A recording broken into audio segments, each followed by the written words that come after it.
कक्षा में सो रही लड़की थोड़ी देर झपकी ले रही थी, लेकिन उसने एक भयावह सपना देखा जिसमें एक खौफनाक दानव उसके सामने प्रकट हुआ। लड़की डर के चलते सहम गई और क्लास से भागने को तैयार हो गई, लेकिन जैसे ही वह बाहर पहुंची उसने खुद को फिर से वहीं पाया। इस असामान्य घटना ने उसका भय चरम पर पहुंचा दिया। जब उसके सामने तेज हथियार गिरने ही वाला था, लड़की अचानक जाग गई। उसने अपने आसपास के सहपाठियों की अजीब नजरों को देखा और राहत की सांस ली। लगा जैसे वह केवल एक सपना था, लेकिन जब उसका ध्यान किताब पर गया, उसने कुछ कटे हुए बाल वहां पड़े देखे। उसके दिल में गहराई तक डर समा गया। उसे एहसास हुआ कि जो उसने अनुभव किया है वह शायद सच हो। रात के समय डर उसका पीछा करता था और वह सोचती थी कि कहीं वह राक्षस फिर न लौट आए।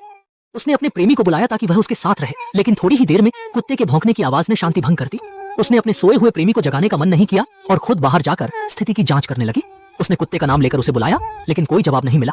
इस समय उसके दिल में अचानक से गहरी चिंता पैदा हुई। घर के प्रांगण में जाते हुए उसने देखा कुत्ता खून में सना पड़ा था और वह दानव पास में खड़ा था।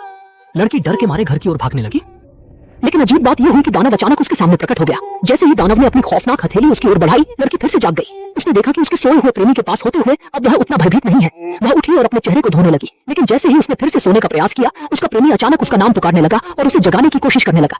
लेकिन लड़की जैसे किसी चीज के नियंत्रण में थी और दर्द भरी चीखें निकाल रही थी। उसका शरीर बेकाबू होकर कांपने लगा और अजीब रूप से वह हवा में उठ गई। फिर वह लगातार चारों ओर तेजी से घूमने लगी। फिर अचानक वह छत से टकराई और उसकी मृत्यु हो गई। क्या अब तुम कक्षा में सोने की हिम्मत करोगे?